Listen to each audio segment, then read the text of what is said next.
Hello, everyone, and welcome to your 2023 year ahead horoscope for Aquarius rising. Now, if you're an Aquarius sun, of course, you can watch this video, but it might resonate more and make a little bit more sense if you watch it from your rising sign. In this video, I'm going to first open up about just the major transits of 2023, just to kind of give a quick outlook. Then I'm going to be going into advice for the Aquarius risings. Things to keep in mind, mindsets to have to make sure that you have a successful year. And then after that, we're going to be going month by month, looking over the major transits of each month of 2023. So with that being said, make sure you like this video so you can come back to it throughout the year, check up on some of the predictions, and then also let me know in the comments below what months you're looking forward to, what time you're not looking forward to, and as well, if you have any major plans this year, does it line up with the astrology? I'm really curious to know. So with that being said, let's go ahead and jump in. So also, this is a two-part video series. I did a video going into the transits of 2023 much more in depth. Make sure you check out this video, that video, because this video is much more referring to how it's going to be affecting you as an Aquarius rising more specifically. So yeah, the major transits that we have going on this year. March. I've been saying to everyone, March is the biggest month this year. We have two really big ingresses. One is Saturn going into Pisces. This is really good news for you guys. Saturn's been in your first house for the past few years. It's been a little hard. That's going to get at least a little bit alleviated, but then the pressure comes much more focused on your money, and we're going to talk about that. Pluto enters Aquarius. I have a whole episode about this on my podcast, The Delineation. Make sure you check it out. It's really heavy and intense stuff, and I won't be able to encapsulate everything that this is about in this short video, but I have mixed feelings about this for you guys because this is a pretty big transit for the next 20 years, essentially. And of course, anyone's going to make, radical changes to their life in a 20-year period, but this is specifically targeting you guys, and this is going to be bringing up stuff that the last 2.5 years has had happen to you. So that's going to be a pretty big transit. We'll talk about it as we get into it. Then later on this spring, we have Jupiter going into Taurus. This is looking awesome. I really like this for you guys. The North Node will be going into Aries, and the South Node will be going into Libra this summer. Actually, not the biggest deal for you guys. It does look pretty decent, in my opinion, but this isn't too bad. Not as bad as the last year eclipses have been. And then we get a Venus retrograde in Leo this summer, which looks like a big change to your relationships, which, of course, we'll be talking more about. So to go into advice, the Saturn and Pisces transit is really taking more responsibility with your money and your possessions. As Saturn, the planet of, discipline, maturity, authority, is going into your second house of money, it's just time to take this part of your life more serious, maybe more serious than you have been the past few years. There's going to be a lot of short distance travel, a lot of focus on tech and communication and even siblings. A lot of your attention is going to get drawn towards this area, like, technological stuff, infrastructure, communication, how you apply what you know. There's a lot of really intense focus in this area, which we'll talk about. Fear and power. This one is a pretty deep. I've gotten pretty deep so far with the Capricorn risings and now with you guys, but there's going to be a lot of fear that comes up this year. And that's Pluto in Aquarius. Pluto rules fear and power and control and corruption. And as that goes through your first house of yourself, you are going to be really face to face with fear and power. And are you going to weaken yourself to fear, or are you going to let that fear empower you and embolden you to rise above that and to transform yourself? That's something that's going to be going on for the next 20 years, though, so we'll have a lot of time to talk about it. Expanding home and family. Looks like, some of you might be moving, but a lot of increase and a lot of expansion is happening in your living situation, so that could be good. And a value change in relationships. There's a big change in relationships for you guys this year. A lot of time is spent focused on home and relationships. So, I think this is going to be a good, if you're already kind of leaning into seeing relationships differently, that's good, because that's what a lot of this year has for you guys. So before we actually start talking about the major transits of January, something that I didn't put here that I wanted to make sure I opened up with is this. So if we pull up the chart here, as we go into January, we're going to be having Jupiter ingress into Aries again.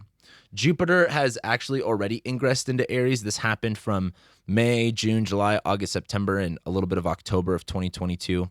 Jupiter rules your second house of money and finances, and it also rules your 11th house of friends and networks. And it's been in your third house of community, short distance travel, technology, communication. And so there was something that was expanding here over last summer that once we get into the beginning of January, you're going to come back to, and Jupiter's going to make its full transit through your third house. So maybe doing more things with siblings, neighbors, people around you, getting more, expanding more of the way that you communicate, the more that you express yourself. The third house is really also too how you utilize the knowledge that you have. And if Jupiter is your second house ruler of resources, this is like, how do you put your resources to work? How do you make your money work for you or your investments work for you? So a lot of that is going to be brought into focus right at the beginning of the year, but this is all stuff that has already came up spring and summer of 2022. So if you're expecting to start the new year off with like a new energy, I don't think it's going to happen immediately. I don't think that's going to really happen until Mars stations direct, and that's going to be on January 12th. Mars has been in Gemini at this point for 6 months. So it's been a long transit, and Mars, the planet of fights, conflicts, energy, drive, has been in Gemini. So there's been doing this, doing that, kind of having your attention split in two ways. In your fifth house of sex, passion, creativity, arts, children, recreation, romance, all the fun stuff. So Mars in Gemini could have been like drama, problems, overstimulation. And as Mars went retrograde, there was this kind of like re-looking at the way that you do recreation, the way that you have fun. And once Mars stations direct, it's like you can finally get your act together and kind of get a little bit more control of your situation. Maybe you've been very distracted over the past few months, but once Mars stations direct, this is being able to juggle your situation more a little bit better. This also has to do with children. Maybe you've been having some problems with your kids, but as Mars stations direct, it's like, okay, now you got more in the rhythm and now you can go about doing these two things again. But the Mars retrograde is kind of like realizing you're distracted, realizing that you need to kind of focus on a little bit more. And this is where I think the focus comes more into play. So Mars stations direct, we finally get to start moving forward a little bit. And then I think that energy continues when we get to the 18th and Mercury stations direct. Mercury is going to be retrograde. It pretty much stations retrograde right before the new year. So the first 3 weeks of 2023 are under a Mercury retrograde. So again, don't expect to just like wake up New Year's Day and, super ambitious and excited for the new year. I don't think that's going to really come until Mercury stations direct. But this Mercury retrograde is in your 12th house of isolation, self-sabotage, repressed thoughts and feelings, and hidden enemies. And so with Mercury retrograde's ruling, rethinking, re-strategizing, going over things, there's something that happened in December that, might have caused some anxiety, paranoia, things, being repressed. And there's going to be this opportunity over the first 3 weeks to re-examine some of your fears, some of your, things that you repress and the ways that you might self-sabotage. And so once Mercury goes direct, all of that kind of gets cleared up where you kind of understand a new way of looking at yourself. You have a new plan, you have a new agenda. And so again, I think this is really where the forward movement goes on. But this is Mercury rules your 8th house of death, other people's money, resources, and it's in your 12th house of like hidden enemies and repressed thoughts and stuff like that. So kind of a little bit of a rough start to the year. Then after that, we get into February, and the only real thing that we have going on in February is Mercury leaving shadow. So Mercury first enters shadow in the middle of December, and then it stations retrograde right before the new year. So there's going to be this back and forth over this area for you, and you don't get to move forward into new territory until about February 7th. So there's going to be something that you're dealing with from the end of January until pretty much the beginning of February when it comes to, fears, isolation, repressed thoughts, people stealing from you or some type of weird thing going on in a hidden place that you aren't recognizing. But once we get to February 7th, you finally get to move on from that. And that's really it for February. And I've been kind of saying that February is the calm before the storm before we get to March. And March is where a lot of things change. The first thing that we have is Venus conjoining Jupiter in Aries. This is happening on the 2nd. This is happening in your 3rd house, again, of communication, technology, short distance travel. It also rules siblings, neighbors, people close to you, how you connect with them, how you interact with them. And the 3rd house, I like comparing it to the 9th house, where the 9th house is like a lot about exploring and learning. And the 3rd house is about applying this stuff. So as we get to March, let me go ahead and pull this up. We have this Venus-Jupiter conjunction. And the big thing with it is this is Venus in detriment. Venus doesn't like to be in Aries all that much. There we go. And Venus is conjoining Jupiter. So these are the two best planets connecting with each other. This looks pretty great. This looks like, doing a lot of fun stuff. Venus rules your 9th house of far distance travel and, foreign countries, higher education, and it's in detriment in the 3rd. This is also your 4th house ruler of home and family and living situation connected to the 3rd of siblings. So this could be dealing a lot with home and siblings, home and people around you. But also this is your 9th house ruler of higher education in detriment in the 3rd house of like applying knowledge. So this seems like a really big learning curve of maybe like, kind of having some insecurities about learning something new, but you kind of go out of your way and you learn it and it ends up being fine. This could be making a big purchase. Venus, your fourth ruler, is conjoining your second house ruler of money. And this is also probably good for socializing. This is your 11th house ruler of friends conjoining, Venus in the third house of like local people. The other thing is that this is on Chiron. So Chiron is the wounded healer, which I always like to analogize as like pouring alcohol in an open wound. So this might be stingful, like this might sting, this might be a little bit painful, but this is good nonetheless. So then right after that, Saturn enters Pisces on March 7th. And Saturn is now going into your second house of money, finances, possessions, food, resources. And the big thing here is Saturn's been in your, let's go back all the way to 2018 when Saturn entered your 12th house of repressed, unacknowledged parts of yourself, isolation, alienation. There was some really hardcore Saturn transits you had from 2018 to 2020 of like being isolated, being stuck, being trapped. And then you get to about 2020 into 2021 and 2022.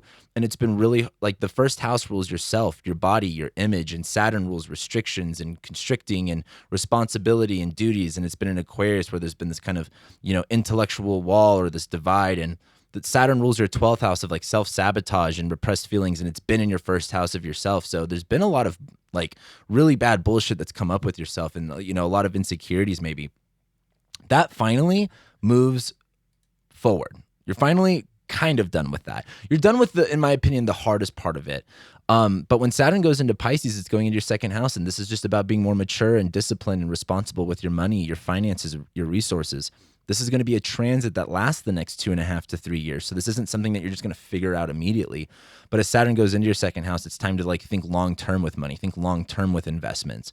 And it's in Pisces. You have to be open to change. You're in Aquarius rising, could be a little bit rigid and, fixed. This is going to be a time to be adaptable. This is going to be a time to be mutable. This is going to be time to like understand the ebb and flow of life.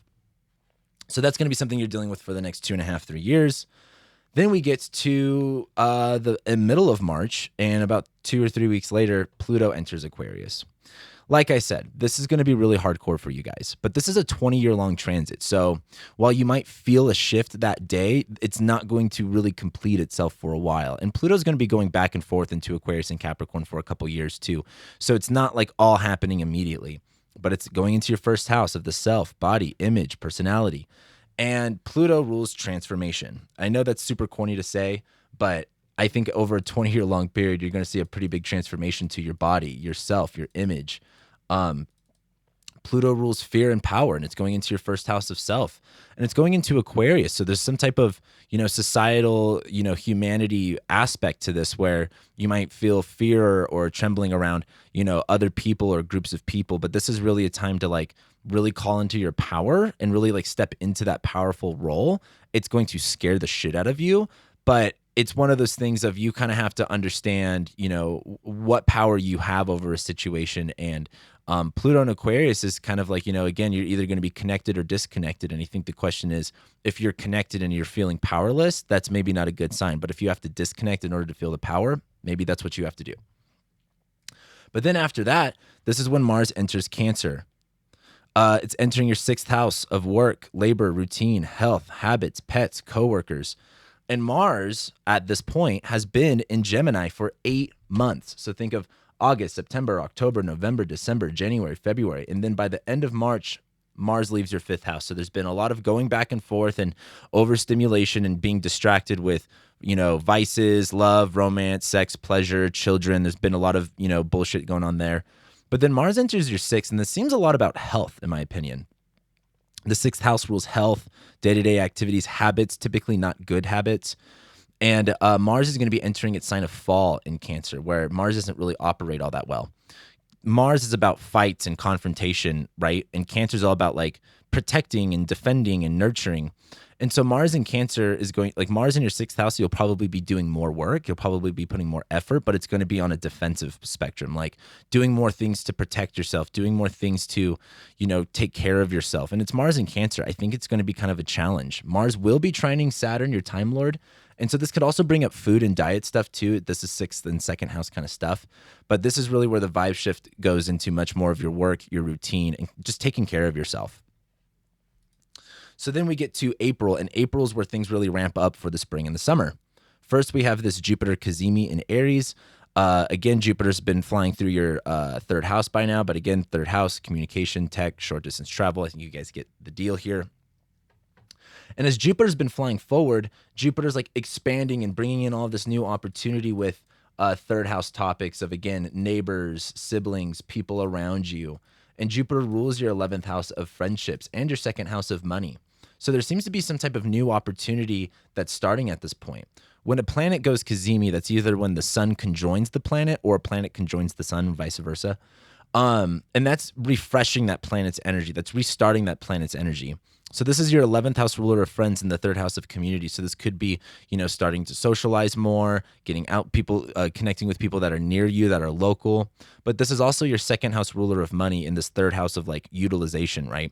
And so the second house is also like your tools. And I think it's like, how do you, again, use your wealth? How do you use what you have more forcefully? How do you use what you have to create more results? And so this is kind of resetting everything here, especially with relationships, because the sun also rules your seventh house of relationships. So this could be a new starting point within relationships, especially to people closest to you. But then we start eclipse season, and we get our first solar eclipse in Aries on 4/19. Again, this is still in your third house.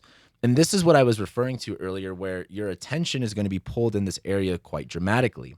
Now, at this point on the 19th, the big thing here is this is still the North Node in Taurus. The nodes still haven't changed signs yet, but this is our first eclipse in Aries. And this is going to be giving you really big insight as to what the eclipses will have in store for you for the next year and a half. So this is a solar eclipse. This is both the luminaries focus in one spot.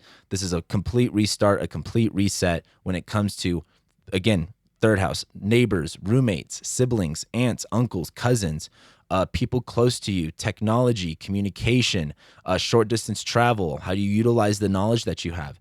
And this seems like a really big reset here. And it's kind of an emergency event. Eclipses are like really pulling you away from something. And this is an Aries, so this is very like combative, initiative. So those are just things to keep in mind, but I think things will make a little bit more sense as we get more into the fall when we talk about this stuff. So then right after that, literally 2 days later, we're getting what I'm calling our first Mercury retrograde of the year in Taurus. This is happening in your fourth house of home, family, living situation, roots, parents.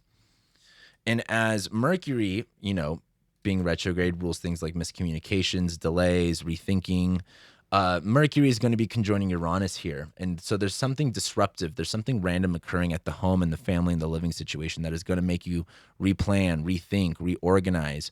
Mercury is going retrograde in Taurus. So this is rethinking value, rethinking security, rethinking stability. What's interesting is Mercury is going to be stationing retrograde and going backwards over this first part of the zodiac of Taurus.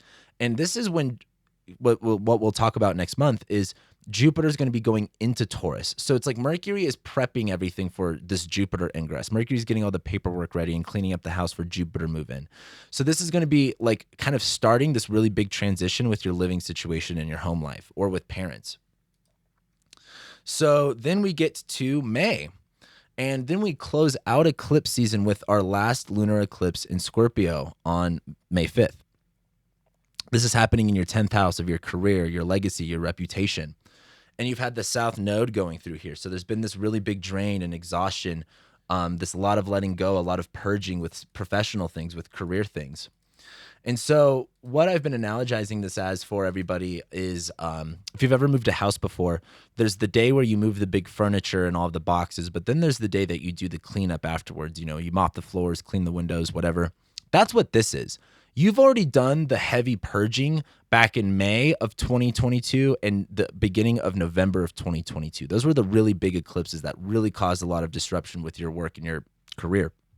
This is one last one, but this is that one last get rid of, purge, move on. It's Moon in Scorpio. It's going to feel shitty. It's going to feel, gut wrenching in one sense, but this is where it's kind of like, again, you just got to let go and move on from shit. So that's kind of a bummer. But then right after that, like a week later, Jupiter enters Taurus. Jupiter's entering your fourth house, again, home, family, living situation. Jupiter expands. Jupiter brings gifts. Jupiter brings opportunities. Jupiter brings abundance. And it's literally going into your fourth house of home and family. The only thing I can say here is because the nodes are still here, this could be like a death in the family, but take that with a grain of salt. It's not going to be for everybody. But Jupiter is expanding your living situation, expanding your home. This could be moving. This could be buying another house. And this is also right when Mercury stations direct. So it's like all this paperwork gets, filed, and all of this, logistics gets cleared up. And then all of a sudden there's this expansion, again, could be moving. It could be expanding the family, could be taking more care of parents, could be having a friend move in. It's your second house ruler of money in the fourth house. This could be buying a house. So look at that area, but this looks really, really positive and really, really good for that kind of stuff. But then as we get about 4 days later on the 20th of May, Mars enters Leo. Now, I don't typically talk too much about the Mars ingresses, but this year, each Mars ingress is followed up by like some transit in that sign. So I've been looking at as like Mars is kind of going into a sign and causing problems that an eventual other transit will clear up or finalize. Mars rules fights, conflicts, irritation, inflammation, separating, cutting, and it's going to be in Leo. This is the sign of like courage, bravery, passion, ego. And so Mars and Leo will feel very like, disruptive in the sense of like, Mars and Leo fighting for glory, fighting for victory. And this is entering your seventh house of relationships and others and open enemies. So really, realistically, anybody. But as Mars enters your seventh house, you're going to start to see a lot of drama come in from your relationships. Now, what's interesting is Mars is going to go opposite Pluto, and this is going to really call into play your power and your fear. That power and fear stuff I was talking about a moment ago, this Mars in Leo really triggers. This is also your 10th house ruler of career and reputation in the 7th house of open enemies and 3rd house of like local people. And so you're going to feel very opposed, I think, during this time. And this is where a lot of drama and conflicts with relationships is going to come up, which is going to be important for later. You have a lot of relationship stuff changing this time. But if you're like a night chart, this should be actually like really fun, very passionate with relationships, although it will be a big power shift. So then as we get into June, the first thing that we have going on in June is Jupiter conjoining Rahu. This is in Taurus, and then Rahu is better off known as the North Node sometimes. This is happening like on the 1st. Again, still in your 4th house, but this is the thing. Rahu is already this, point in the sky that rules extremes, that like goes overboard and that is hyper or over consuming with things, right? So you have the North Node in your 4th house where there's this like hyper focus on living situation, home, family. But then Jupiter, the planet of excess and overdoing things, conjoins the North Node. And this is where, this looks good, okay? Like no matter what, this looks good, but this might feel like you have taken on too much, and this is like really opening up a lot. It's like really, biting off more than you can chew. And so there's going to be this weird feeling of like feeling very secure, feeling very good, but also feeling like, holy shit, this is a lot. This is way too much. What have I done? And at this point too, Mercury has left shadow. So like now that we've gotten everything cleared up, now we're moving on to new territory. And it's like, whoa, now that you're in this new place, all of this expansion is happening, and it might just feel overwhelming. It doesn't look bad. It looks really good. It just might feel nerve wracking, especially if like, you're not grounded. Like you need to be grounded in some of this stuff with Taurus ruling your 4th house. Right after that, about 2 weeks later into the middle of June, we have Saturn stationing retrograde in Pisces. So as Saturn enters a new sign, you're going to be given more authority, more responsibility, more obligations regarding your money, your finances, your resources, being more open-minded about them, being more fluid with them. But as Saturn stations retrograde, this is the point where you realize where you need to grow up and where you need to take on that discipline.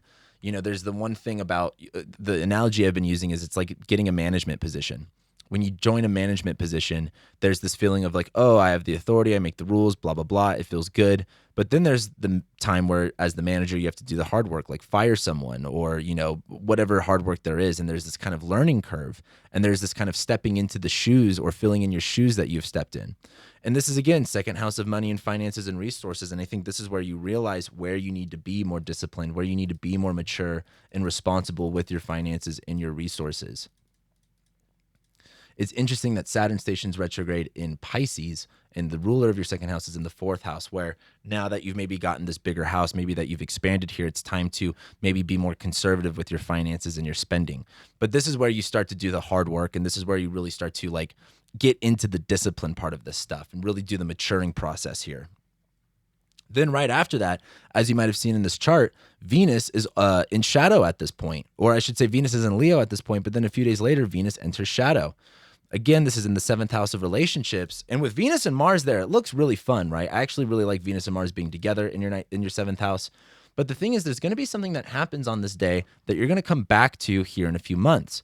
Evening star Venus has a bunch of things coming to it. And this is Venus and Leo. So a lot of attention, a lot of, feeling sexy, feeling hot, getting attention. But Venus, as it enters shadow, there's going to be this moment where you might realize some of the attention that you're getting, or some of the Venus and Leo, jealousy stuff might come in, and it may not necessarily be what you want. Like Venus and Leo is getting attention, but not in maybe the way that you like. And I think there's this realization of that at this moment. And that's going to kick off the Venus retrograde, where you have this value shift in relationships and how you see other people or how they see you. So pay attention to June 19th. Especially related to home and living situation. Like if you're moving in with a partner, this is really going to bring up all that stuff. Like maybe you move in with a partner and then Venus is like about to go retrograde, where that's a big shift in a relationship. Venus also rules your 9th house of spirituality, religion, far distance travel, higher education, and publishing. And so this is going to be a relationship change to your beliefs. Maybe there's going to be someone that gets involved that changes your beliefs, that changes your worldview with things. But that takes us into July. Starting in July, we will be having Mars entering Virgo. This is interesting because we're going to be having a Mercury retrograde in Virgo. So I believe this Mars transit is really going to kick off the problems that the Mercury retrograde will have. But this is in your 8th house: other people's money, death, debt, taxes, the occult, secrets. Mars inflammates. Mars causes fights, conflicts, and problems. And so as Mars enters your 8th house, there might be this kind of burning up or utilizing of other people's resources, other people's money. Mars rules your 3rd house, so again, short distance travel, so vehicles can get involved here. Short distance travel, siblings, neighbors, things like that. And, maybe this is letting, your neighbors or your siblings borrow something.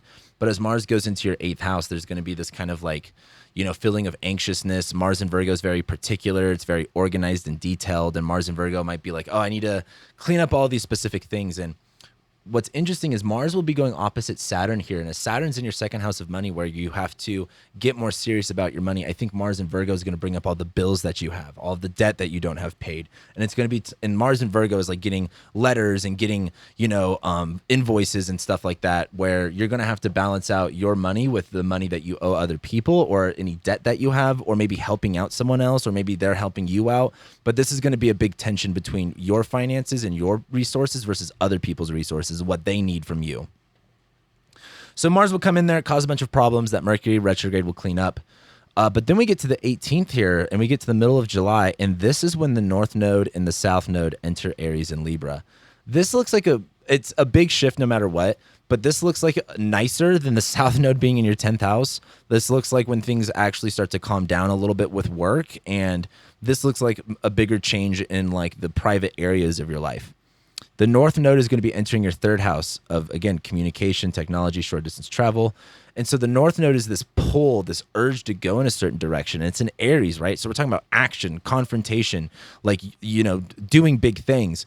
And so this is going to have you focus in this area of like, all right, how do I utilize what I know? How do I relearn what I know? Because the South Node, which represents this drain and this exhausting part of our lives, something that we need to purge, is going through your 9th house of spirituality, religion, far distance travel, higher education, publishing, social media. So this area of your life is going to become exhausting and draining, and there's going to be parts of it that you have to let go of. And the North Node in your 3rd is like, okay, well, rather than worrying about the bigger picture, let's just worry about the fundamentals. Let's just worry about applying what we know. So this is changing the eclipses again for the next year and a half. And I think it's like this Mars ingress, and this is right before Venus retrogrades in Leo, where your shift is like, all right, I need to kind of get rid of this stuff and headed towards this direction. But then on the 22nd, when Leo season begins, we have Venus stationing retrograde in Leo. This is in your 7th house of relationships, others, open enemies. Venus stations retrograde in the same sign every 8 years. So I want you to think about what was going on in the summer of 2015. Whatever was going on around the summer of 2015, you're going to have this comeback to. There's going to be this cycle repeating itself here. Maybe you got in a relationship. Maybe you ended a relationship. That's all stuff that's going to be happening during this point. And as Venus goes retrograde, again, she's evening star. She's in Leo. This is like admiration, being witnessed, being seen, being glorified.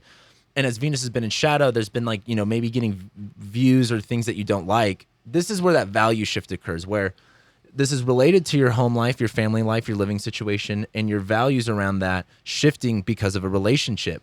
Notice that Jupiter is in Venus's sign. So Jupiter is already thinking about this living situation, this home and this family stuff, and the topics around that are going to be changing regarding a relationship. This is also your ninth house ruler, again, of spirituality, religion, far distance travel, publishing. So this might even be like some type of teacher relationship changing at this point. But this is where you undergo that value change. This is where it's like, all right, I need to change this over. This is shifting.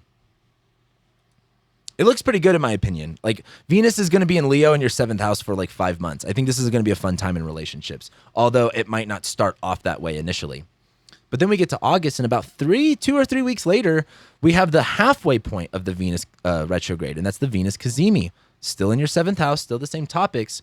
But what this is as Venus goes retrograde, you undergo this value shift. You go, okay, I see like, something changes within a relationship. You see, maybe you want to start dating other people. Maybe you want, a different way of being viewed and admired in a relationship. And then once we get to August 13th here and we have Venus conjoining the sun, this is that halfway point where you realize, oh, I actually do value this differently. Like when you first start something, there's the kind of fun, ambitious side to it. And then once you're kind of a couple weeks into it and you start to see results, that's when it becomes clear. And that's this moment of like, yeah, I actually do want to be, more admired or more, have more fun in relationships. And so that's this halfway point. And I think this is a really big shift towards, going towards what you want in a relationship. So then about a week after that, we get our Mercury stationing retrograde in Virgo. Again, this is in your 8th house, other people's money, death, debt, taxes, occults, or the occult. And the big thing here is Mars has been causing all of these issues in this area. Whoops, let me go back here. Mars has been causing all these issues here, right? You've been having to figure out what money you owe, what you don't owe, getting your bills together. And Mercury going here in Virgo is like getting everything organized, thinking you're getting everything in line. But then when Mercury goes retrograde, this is kind of like, maybe you got a bunch of invoices and bills that you couldn't handle then. This is where it's like, okay, I need to pay off this. I need to pay off that. I need to handle this finance. I need to handle this expense. And as Mercury goes retrograde in Virgo, this is re-looking at shared resources. So it's interesting that this is a big time in relationships for you. There's a retrograde in the 7th house of relationships, and there's a retrograde in the 8th house of other people's money. So this is a big change in relationships and also their money. So this could be your partner's money. This could be shared resources.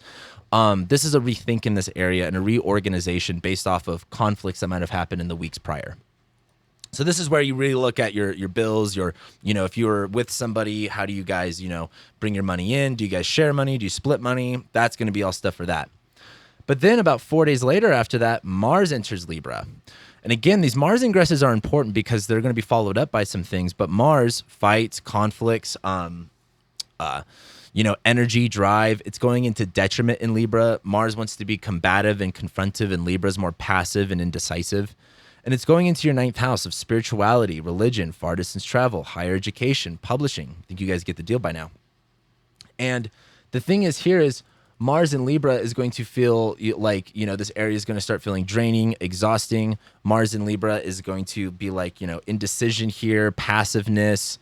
And again, we have some things that are going to be building up here. So I guess I might as well move forward to that. But this is where your energy is going to start to feel drained and exhausted with, because Mars too is like fights and conflicts, and the 9th house is like the house of God. So I always like to say it's like, you might be shaking your fist at God at this point. You might be doubting yourself and challenging your beliefs in some sense.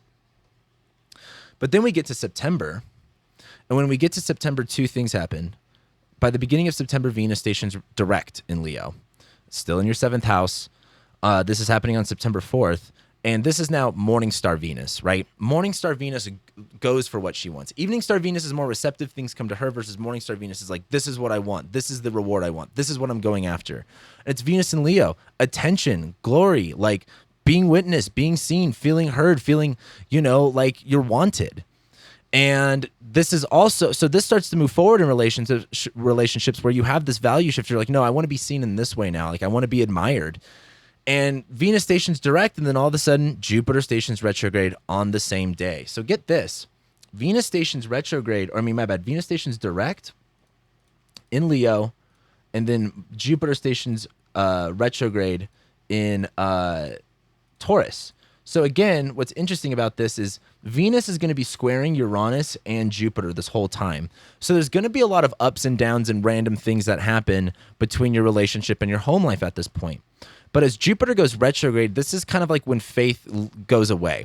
Jupiter has been flying through your fourth house, bringing you all these opportunities, this abundance, and this expansion.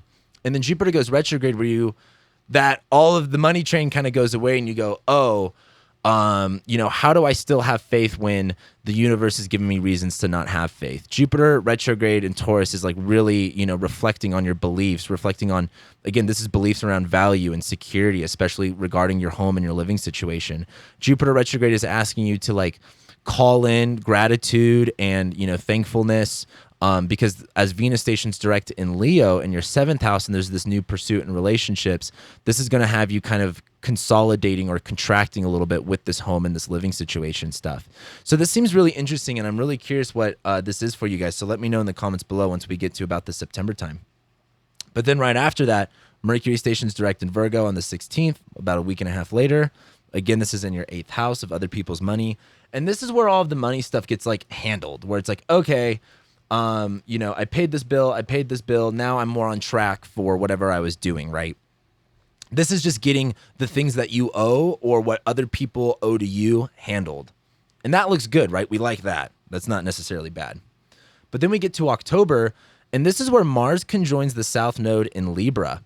Again, this is all in your 9th house of spirituality, religion, far distance travel. Mars has been causing some indecision here, some unbalanced feelings.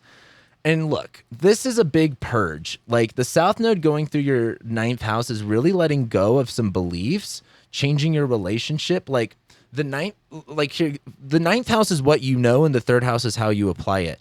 And if you know a bunch of shit and you don't know how to apply it, you know nothing. So there's going to be this moment where you're going to have to kind of get over a lot of,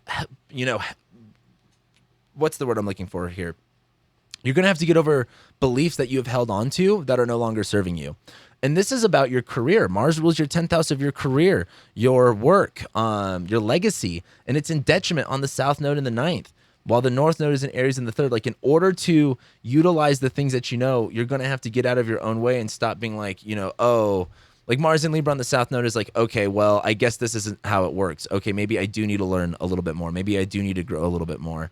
And this seems like some type of purge or emptying or draining, especially of 9th house, social media stuff, publishing, broadcasting, beliefs too.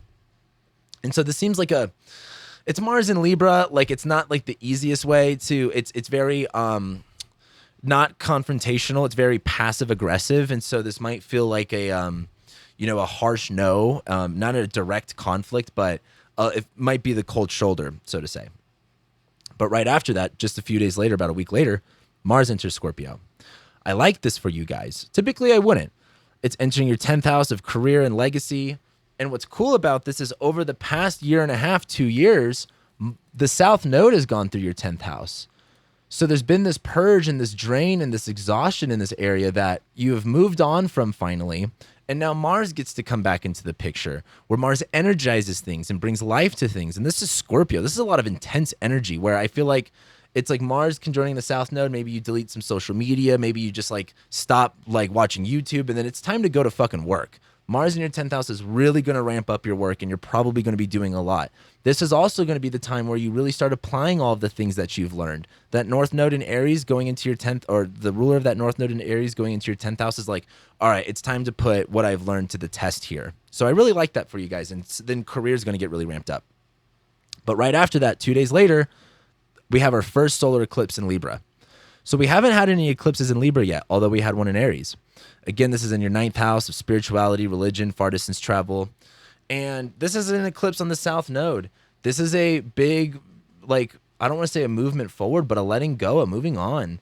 Again, this is in the 9th house of like far distance travel, beliefs, maybe changing some of your beliefs, maybe changing some of your worldviews, maybe, like also it's an eclipse on the South Node in Libra. So there's some type of balance coming undone. There's some kind of, where things were fair and balanced and peaceful. This is not like balance. This is not, fair.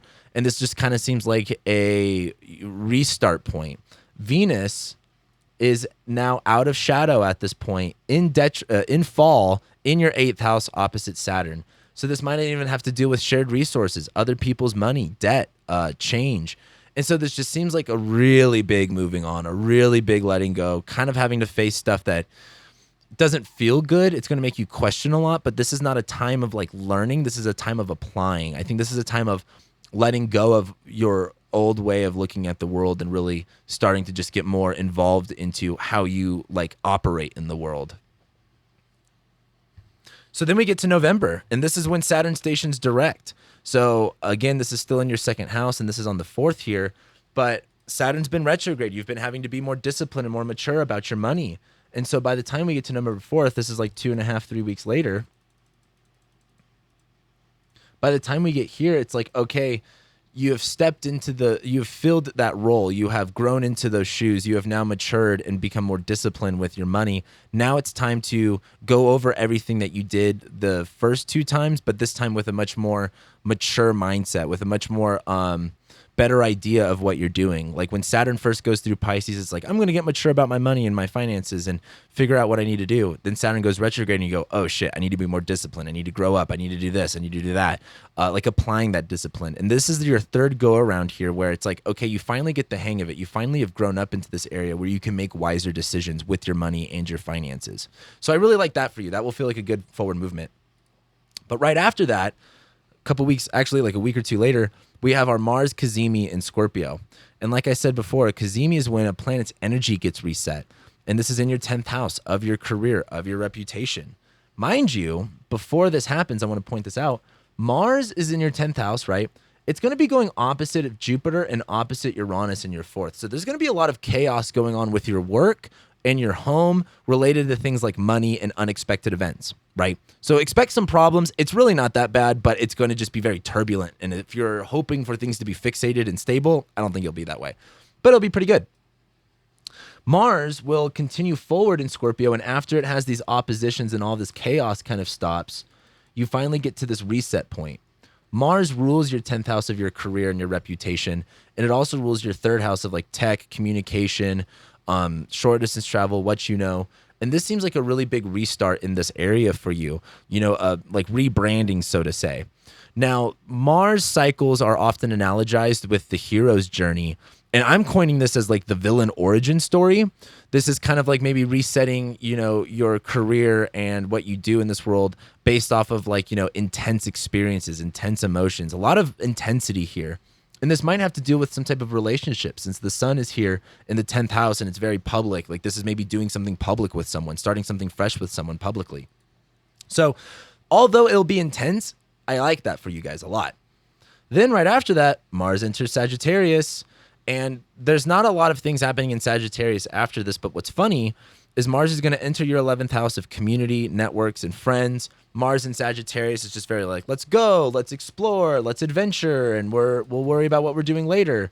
But the problem is Mars enters Sagittarius where this is fights and conflicts with friends. It's in Sag, so it's very like, philosophy, exploring, adventure, but it squares Saturn.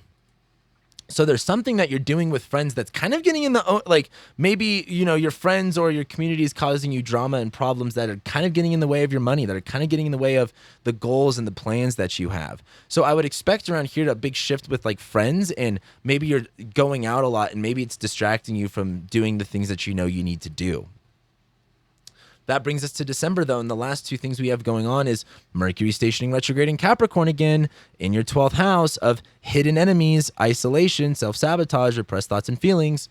But what's important about this is Mercury goes retrograde at the same degree it stationed direct on earlier in the year. So Mercury stationed direct at 8 degrees Capricorn back in January. So there's something that was going on in December and January of 2022 into 2023 that you're going to come back to at the end of 2023. And again, this is Mercury retrograde in your 12th house, hidden enemies, self-sabotage, isolation, alienation. It's your 5th house ruler of pleasure, love, romance, and your 8th house of like secrets and death and the occult. And so there's going to be some like anxious stuff that comes up here that might get opened up that maybe you don't want to be exposed. I mean, Venus is also in Scorpio in your 10th house too. So this just seems like, again, another rethinking of your subconscious or where you possibly get in your own way. But then right after that, once we get to the 30th year, right before New Year's, Jupiter stations direct in your 4th house.